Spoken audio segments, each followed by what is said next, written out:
Hello everybody, welcome back to another glorious maths video. In this video I'll take a quick break from the algebraic geometry, just in order to showcase something that I was working on yesterday. It's actually to do with recurring decimals, and it's quite an interesting result, quite an interesting application of Fermat's little theorem. And okay, so basically it was pointed out to me by a classmate of mine that if you have a prime number that's not 2 or 5, then some prime number p, then if you have 9, 9, 9, 9, 9, so if you have p minus 1 nines, and then you divide all of this by p, that's actually going to be an integer. It's always an integer, and it's going to be equal to the numbers, the first p minus 1 numbers in the decimal expansion of 1 over p. For example, if you have 999 over 7, and that's actually going to give you 1,4, whatever it is that it is, it's like 142,587 or something like that. It's going to give you the first 6, which is actually the part that repeats. So the question obviously was, why does this work, and just generally what's going on here. And that's what I'm going to be talking about today. So the problem of why 99999 is divisible by a prime number, that becomes clear when you take a look at Fermat's little theorem. So what does it say? It says that a to the p minus 1 is always congruent to 1 more to p, where a is any integer that's not co-prime to p. And that's why, and so what, where a is not co-prime to p, and p is a prime number. Now, if you rewrite this a little bit, then we get a to the p minus 1 over p is equal to some integer n. And, well, this is exactly what we require, because 99999 is equal to, so if this is p minus 1 nines, this is precisely equal to 10 to the p minus 1 minus 1. So, really, what we're getting here is 10 to the p minus 1 over p is equal to some integer n. For p not equal to 2 or 5, and p prime. Note that this also works for p equals to 9. I mean you can prove that easily, that it works for p equals to 9. But in order to incorporate into an actual proof is cleanly and efficiently is not quite clear to me yet. So yeah, so that's why I'm ignoring the case of p equals 9, although everything I say here will apply for p equals to 9. So yeah. I believe that p equals to 9 is the only non-prime number for which all of this stuff is holding. But I'm not quite sure, so don't quote me on that. But I do know that this will hold for all primes except for 2 or 5, so that's the case that I'm going to be talking about now. If I do figure out more details, then I will write up a quick blog post about it. And I'll make a community post because it is relevant to a video that I'm making right now. So okay, anyway, so we can write this for any prime not equal to 2 or 5. So now let's take a look at what happens. So now we want to focus on the decimal expansion of 1 over p, because that was also seeming to be relevant in this problem. So let's just rewrite this in terms of 1 over p. So that means that 1 over p is equal to n over 10 to the p minus 1 minus 1. Okay. So really what I'm saying here is that 1 over p, so 1 over any prime number, again not equal to 2 or 5, is equal to, is of the form n over 99999. So what I'm going to prove now is that this 1 over 99999 is always, you know, a recurring decimal, and then that this n, what this n actually is the recurring part, the digits that actually are recurring. And so to do this I'm going to look at series, and this seems to be quite a common thing to do for recurring decimals, as you take a look at them as series of sums of something over 10, or, you know, something over 100, summed, you know, blah blah blah. So, okay, so let's take a look at, so the key part of this fraction here is, what is 1 over 10 to the p minus 1 minus 1? That's what we want to look at now. Because, basically what I've said here is that this holds for any prime not equal to 2 or 5, and so if we can find a closed form for this, then this n here, it should be clear that this n, so because this is of a certain form which we're going to look at, it is clear that this n is precisely the recurring part of the fraction, which we were observing when you plug it into a calculator. So this right here, so the way that I work this thing out here is basically by, you know, hand waving it a bit and saying, well, this looks kind of like an infinite geometric series, but not really. Sort of because, you know, it kind of looks like 1 over 1 minus r, but then again 10 to the p minus 1 is not less than 1. And so basically I kind of just compared it to, so I basically just computed sum of 1 over 10 to the p minus 1 to the k and saw what happened there. And it turns out that they were precisely equivalent actually, so that was a lucky break if you like. So, sum from k equals 1 to infinity of 1 over 10 to the p minus 1 all to the k. This is equal to 1 over 1 minus, this is the common ratio, 1 over 10 to the p minus 1. And then we have to subtract 1, of course, because we're starting from k equals 1 and not k equals 0. This is equal to, multiply the top and bottom of this fraction by 10 to the p minus 1, we get 10 to the p minus 1 over 10 to the p minus 1 minus 1. And then we have to subtract all of this from 1. And then, you know, you do the fractions and stuff, nothing too strenuous, and you get 1 over 10 to the p minus 1 minus 1, which is perfect. So, this right here is actually what we're getting. And so what this is saying is, well,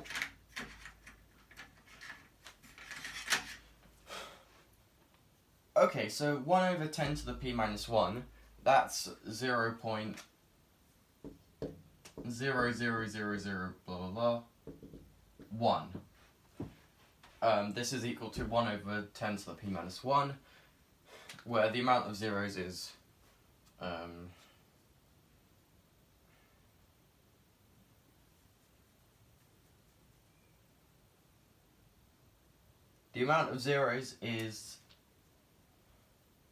p minus 2, I believe. But whatever, you get the idea. It's 0.0001.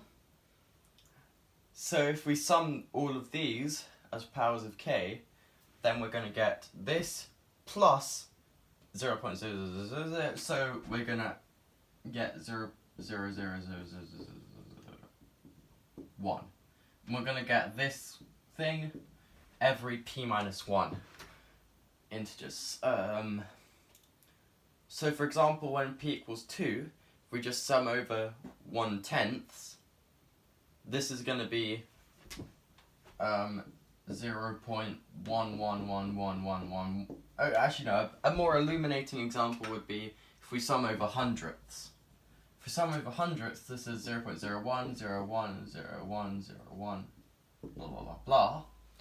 And this is of course precisely equal to 1/99, which is precisely what what I was saying here.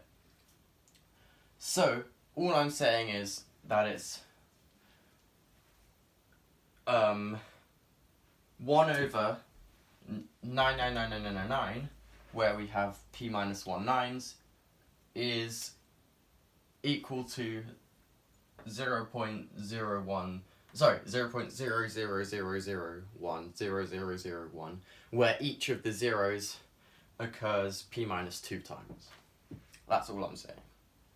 And so, of course, what's going to happen when we multiply this by n is that hold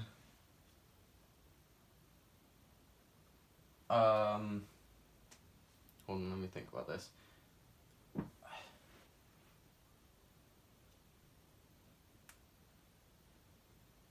Basically, it's going to be repeated, but I'm not sure what will happen to the zeros precisely. Yeah, it does matter about, you know, how many tens it has and whatever. But it will basically be repeating 0.n, or 0.0n, 0n, 0n, and so on and so forth. So it will repeat like that. And so, basically what this is saying is that this whole sum thing here on my attempt at an explanation for that is saying that 1/p is equal to n times this sum of powers of 1/10 to the p minus 1. This is probably a very poor explanation, so I do apologise, of course, but what I'm trying to get at is that this part here, this sum here, is what makes it repeat, and the n is determining what is repeating. So something excellent.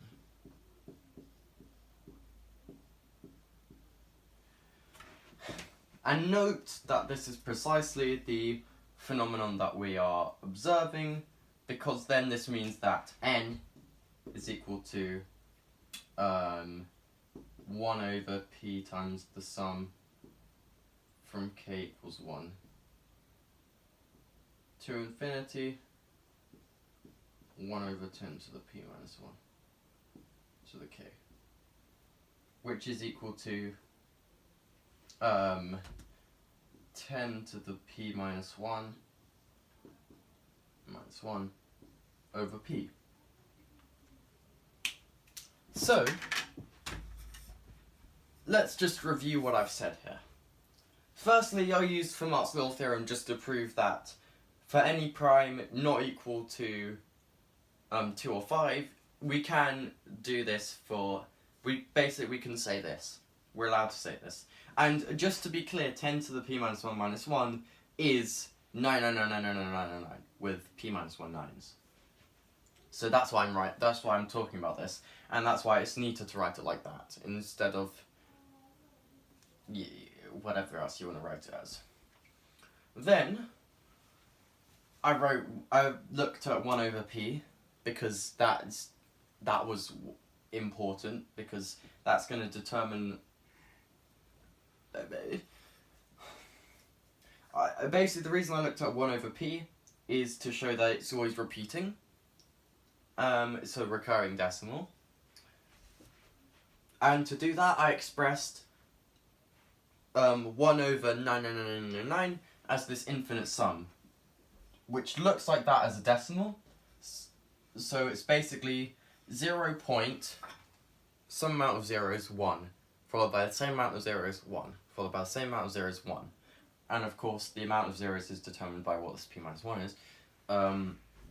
So for example, 1/99 by this formula is 0.01010101. And 1/999, to make this even clearer, 0.0010010001. is equal to 1 over 9999. Sorry, no. So hopefully the pattern is clear. And this pattern is what's being described by the sum. And so hopefully what else is clear is that this ensures that it's a recurring decimal and that it's repeating. Because what we've said here is that, here is that 1 over p is always of the form something over 99999, which is always repeating, and so if we just multiply by an integer, it's still going to be repeating. Also, what's good to note here is that for 1 over p to be less than 1, n must have at most p minus 1 digits. And so what we've also shown is that the period, i.e. the amount of digits that repeat in 1 over p, is at most p minus 1. So okay, that's nice. I used some sums to make this rigorous and whatever. And to top it all off, n, this equality right here makes it the most clear that n is precisely the integer that we get. N is precisely the integer which is the numbers repeating in the decimal expansion. So for example, for 1 over 7 it would be the integer 1, 4, blah blah, whatever the digits that repeat are. And to top it all off, I showed that the original phenomena we were recurring, that is when you do 99999 over p, we get that integer, is this equality here. So, right now in my head I'm telling myself that was a bad explanation, but hopefully that makes it clear as to what I was doing. Of course, something that I did not answer here is why is this really close for p equals 5? For p equals 5, it's something like 1998.5, which is very close to 2000, which would be accurate. It's also very close for the number 2, I think it's 49.5. For the number 6, it's very close. It's something like 1666.5 or something for the, this thing right here with p equals 6. That's what I'm talking about, which is of course very close. So why is that happening? And that is something I haven't given much thought to yet. But it is a very interesting question, so I will be giving it some thought, and hopefully I can talk about that in a later video, because this is, it's very suspiciously close for every single one, and it happens to be precise when p is a prime.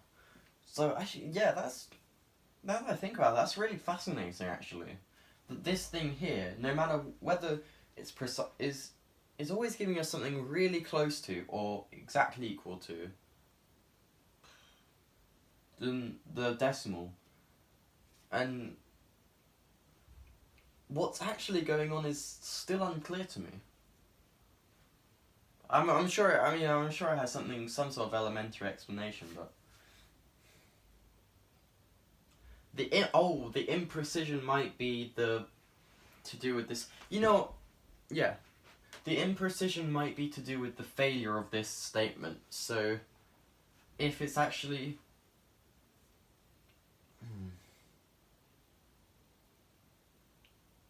it might be something like what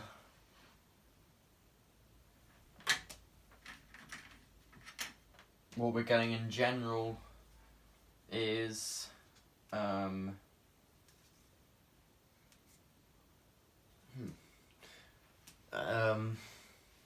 yeah, this is an interesting problem. I think it's something to do with the failure of this original statement here, or this statement, sorry. So I'm pretty sure it's something to do with the remainder of this. So if we mod everything out by p, and we call that number z, and then we do this plus It's interesting. It's interesting. I'll leave it as food for thought for myself and for the viewers. Why is this also working, or very nearly working? And another interesting question is, by how much is it working? I mean, is it failing? Because it's awfully close. Even so. That's interesting. I'll think about it. I'll at least write a blog post if I figure it out. And if you have any suggestions, then leave them in the comments. I'd love to hear them. It's an interesting problem. But yeah, it's different to the algebraic geometry, which I will be continuing tomorrow, hopefully. Fingers crossed. And yeah, see you guys in the next video. Goodbye.